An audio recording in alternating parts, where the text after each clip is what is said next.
കേരളത്തിന്റെ ഇരുളടഞ്ഞ ചരിത്രത്തിൽ രാത്രിയുടെ മറവിൽ മാത്രം സഞ്ചരിച്ചിരുന്ന ഒരു നിഗൂഢ രൂപമുണ്ട്. അതാണ് ഒടിയൻ. കരിമ്പനകളും കാടുമാണ് ഒടിയന്റെ ലോകം. പണ്ടുകാലത്ത് സന്ധ്യ കഴിഞ്ഞാൽ വഴിപോക്കരെല്ലാം ഭയന്നു വിറച്ച ആ രൂപം ആരായിരുന്നു? ഒടിയൻ എന്നത് ഒരു പ്രത്യേക വിഭാഗത്തിൽപ്പെട്ട ആളുകൾക്ക് മാത്രം അറിയാമായിരുന്ന ഒരു അതീന്ദ്രിയ വിദ്യയാണ്. ഒടിവിദ്യ എന്നാണ് ഇതിന് പറയുക. പൂർണ്ണമായ ഇരുട്ടിൽ ചില പ്രത്യേക മന്ത്രവാദ കർമ്മങ്ങളിലൂടെയും രഹസ്യക്കൂട്ടുകളിലൂടെയും ഒടിയന്മാർക്ക് സ്വന്തം രൂപം മാറ്റാൻ കഴിഞ്ഞിരുന്നു. ചിലപ്പോൾ കാളയായും ചിലപ്പോൾ പോത്തായും മറ്റു ചിലപ്പോൾ നായയായും അവർ രൂപം മാറും. ഇങ്ങനെ രൂപം മാറുന്നതിനെയാണ് ഒടിമറി എന്ന് വിളിച്ചിരുന്നത്. ആളുകളെ ഭയപ്പെടുത്തി കൊലപ്പെടുത്തുക, പ്രതികാരത്തിനോ മറ്റു കാര്യങ്ങൾക്കോ വേണ്ടി രാത്രിയിൽ ശത്രുവിന്റെ വീട്ടിലെത്തി ആക്രമിക്കുക എന്നിവയായിരുന്നു ഇവരുടെ പ്രധാന ലക്ഷ്യം. ഈ വിദ്യയ്ക്ക് ചില കർശന നിയമങ്ങൾ ഉണ്ടായിരുന്നു. ഒടിവിദ്യ ഫലിക്കണമെങ്കിൽ എതിരാളിക്ക് വേണ്ടി പാലക്കാട്ട് നിന്നും പുതിയ ഒടിമരുന്ന് ഉണ്ടാക്കണം.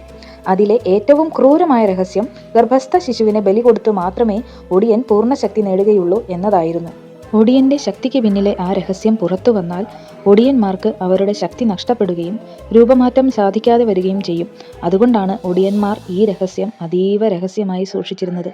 പഴയ നാട്ടുരാജ്യങ്ങളിൽ അധികാരികളും ജന്മിമാരും തങ്ങളുടെ ആവശ്യങ്ങൾക്കായി ഒടിയന്മാരെ ഉപയോഗിച്ചിരുന്നു എന്ന് വിശ്വസിക്കപ്പെടുന്നു. എന്നാൽ വൈദ്യുതിയും റോഡുകളും വന്നതോടെ രാത്രിയുടെ അന്ധകാരം മാഞ്ഞുപോയി. അതോടെ ഒടിയന്മാർക്ക് ഒളിച്ചിരിക്കാനുള്ള ഇടം ഇല്ലാതാവുകയും ചെയ്തു.